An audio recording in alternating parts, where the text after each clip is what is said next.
हाय विद्यार्थी मित्रांनो, स्वागत आहे तुमचं स्पोकन शिक्षामध्ये परत एकदा. आणि बरेच दिवस झाले आपण एकही व्हिडिओ टाकलेला नाहीये, तर आज मी तुमच्यासाठी एक स्टोरी घेऊन आलेली आहे. ही स्टोरी आहे एका छोट्या मुलाची, जो स्वतःला नेहमी इतरांसोबत कम्पेअर करतो आणि मग स्वतःच त्रास करून घेतो की माझ्याकडे हे नाहीये, माझ्याकडे ते नाहीये. तर बघूया काय आहे स्टोरीचं. I wish I was smart, wealthy, healthy like my other friends.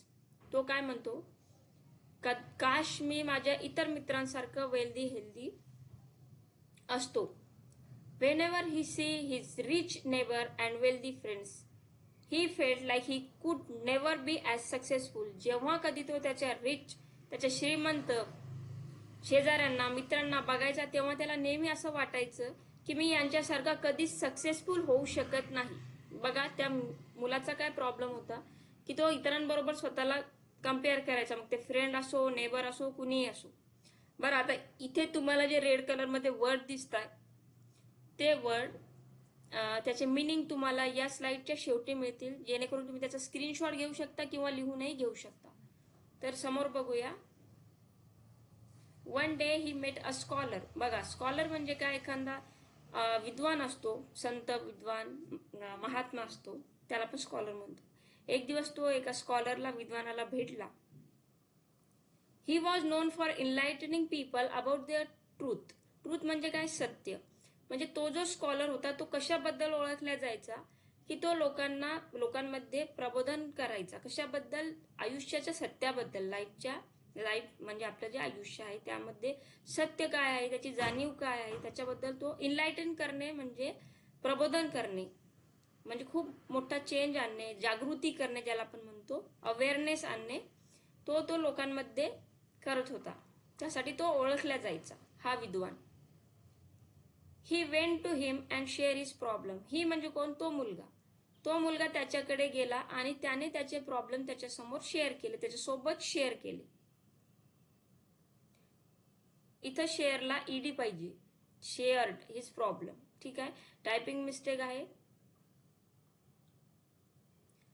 आणि तो म्हटला, whenever I see someone I feel sad, I feel like I can never be like him. काय म्हटला तो मुलगा, जेव्हा कधी मी कुणाला बघतो तेव्हा मला असं वाटतं की मी कधीच याच्यासारखा होऊ शकत नाही.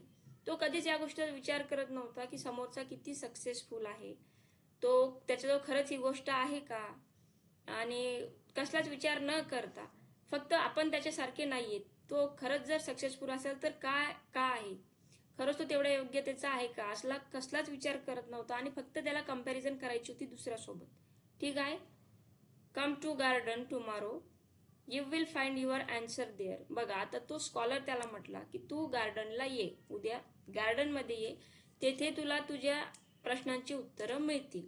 ठीक आहे, समोर बघूया. Next day he woke up early in the morning to visit that garden. बघा, दुसऱ्या दिवशी काय होतं की तो लवकर उठतो आणि तो त्या गार्डनला व्हिजिट देतो, म्हणजे त्या गार्डनला व्हिजिट द्यायची म्हणून तो लवकर उठतो. The scholar was already there. आता स्कॉलर जो होता तो ऑलरेडी तेथे होता. ठीक आहे, म्हणजे तो विद्वान ऑलरेडी त्या गार्डन मध्ये होता. The scholar was looking carefully at this garden. Scholar काय करत होता, तो विद्वान त्या गार्डन मध्ये केअरफुली म्हणजे काळजीपूर्वक त्या गार्डनला निहाळत होता. लुकिंग म्हणजे पाहत होता, निहाळत होता. व्हॉट डू यू सी, त्याने त्या मुलाला प्रश्न विचारला, तुला इथे काय दिसते. ही लुक अराउंड, त्याने पण आजूबाजूला बघितले. लुक म्हणजे ही सेकंड फॉर्म आहे लुकची, म्हणजेच त्याने आजूबाजूला बघितली. आणि त्या उत्तर दिलं त्याने, there are different kind of trees, here are very tall and some are very short. बघा, तो काय म्हटला, तेथे खूप सारे झाडं आहेत, खूप वेगवेगळ्या प्रकारची आहे. काही कशी आहे टॉल म्हणजे उंच, आणि काही कशी आहे शॉर्ट म्हणजे खुरटी झाडं, छोटी असतात, ज्याला आपण छोटी झाडं असं म्हणतो. म्हणजे इथे तुम्ही बघू शकता, हे कोकोनटचं आहे आणि हे आंब्याचं आहे, म्हणजे दोन्ही झाडं डिफरंट आहे. म्हणजे तिथं डिफरंट प्रकारची, वेगवेगळ्या प्रकारची झाडे होती. नाव imagine if this mango tree started comparing itself with the coconut tree, and what if the coconut tree started complaining that it doesn't bear sweet fruit like mango tree. बघा, आता तो विद्वान काय म्हटला नाव इमॅजिन म्हणजे तू आता इमॅजिन कर.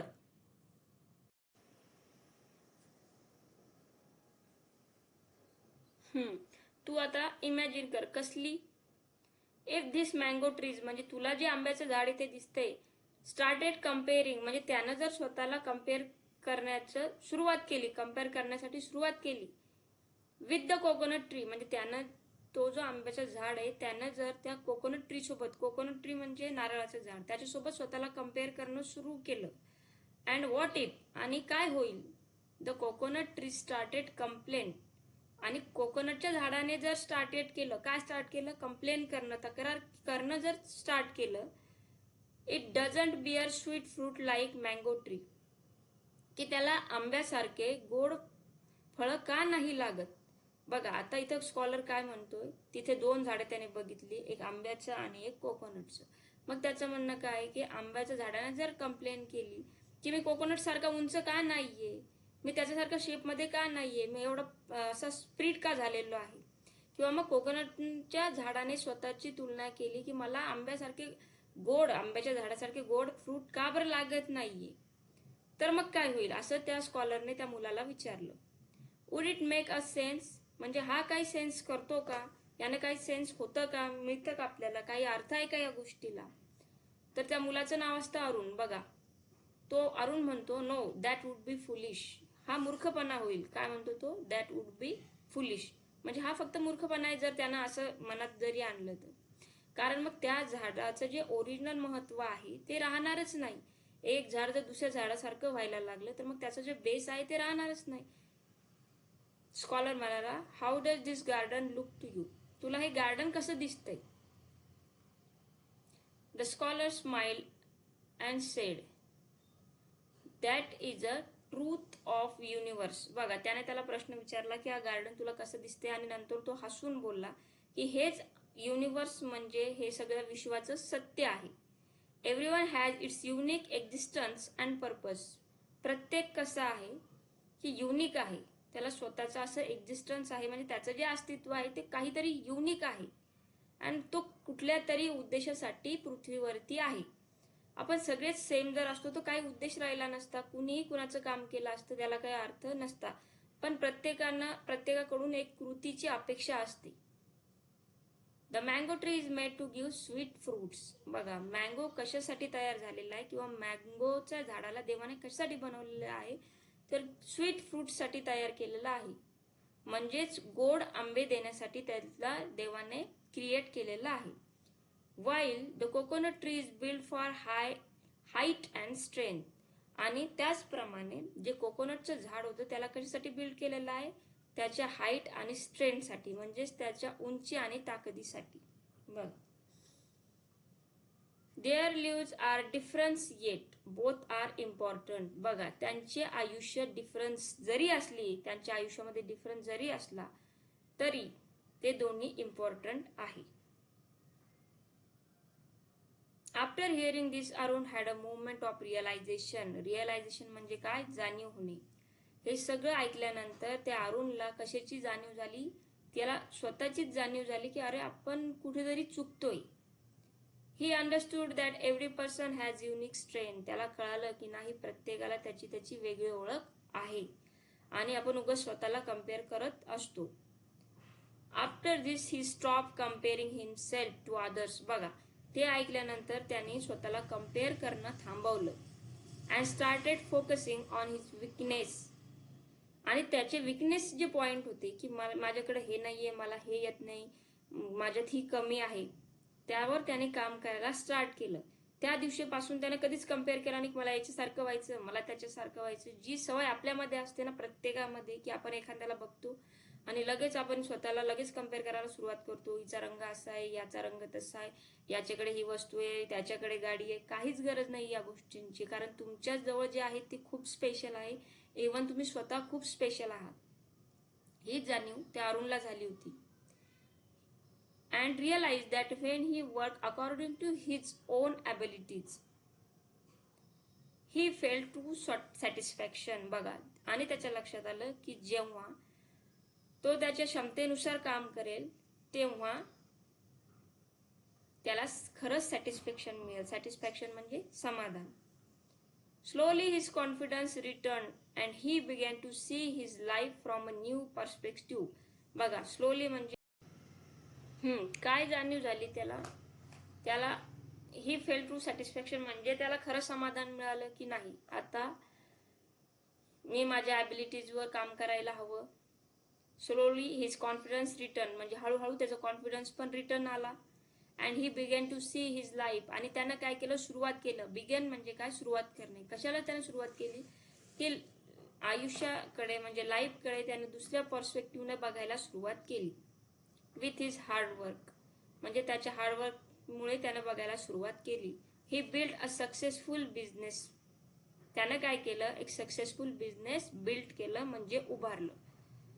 बघा, पूर्ण स्टोरीमध्ये संपली स्टोरी नाही, अजून आहे. He become the most inspiring person in the village. बघा, त्या विलेजमध्ये तो इन्स्पायरिंग पर्सन ठरला. कसा झाला तो इन्स्पायरिंग म्हणजे प्रेरणादायी, सगळ्यांसाठी प्रेरणा देणारा ठरला. Whenever someone ask him the secret of his success. Whenever म्हणजे जेव्हा केव्हा कोणी त्याला विचारायचा त्याच्या सक्सेसचं सिक्रेट काय आहे, तेव्हा तो काय म्हणायचा, ही वुड से, काय म्हणायचा तो, never compare yourself to others. म्हणजे तुमच्या स्वतःला इतरांसोबत कम्पेअर करू नका. बघा किती छान स्टोरी होती. आपल्यामध्ये आपण हीच चूक करून बसतो की एखादे जेव्हा समोर कोणी व्यक्ती भेटली लगेच आपण स्टार्ट करायला, जॉब करत असो किंवा स्कूलमध्ये किंवा कुठेही, आपण लगेच स्वतःला कम्पेअर करायला स्टार्ट करतो की अरे हिचं किती छान आहे, याचं किती छान चाललंय, माझं तर असं नाहीये, माझ्यामध्ये हीच कमी आहे, माझ्यात असंच नाहीये, टॅलेंटच नाहीये, कुणाला वाटतं सौंदर्य नाहीये. पण हे चुकीचं आहे, कारण आपण या स्टोरीमधून हेच शिकलो की ही एक युनिक गोष्ट आहे जी प्रत्येकाला देवाने वेगवेगळी दिलेली आहे. सो आता आहे तुमचे वर्ड, याचा तुम्ही स्क्रीनशॉट घेऊ शकता.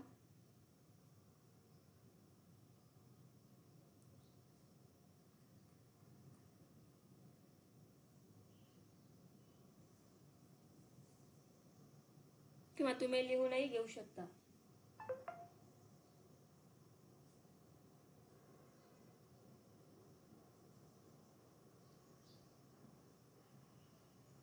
तर मित्रांनो, आजची स्टोरी तुम्हाला कशी वाटली?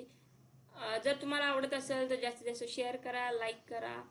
जसा वेळ मिळाला तसं मी तुमच्यासाठी परत नवीन काहीतरी कंटेंट घेऊन येईल. तोपर्यंत प्रॅक्टिस करायला विसरू नका. थँक्यू.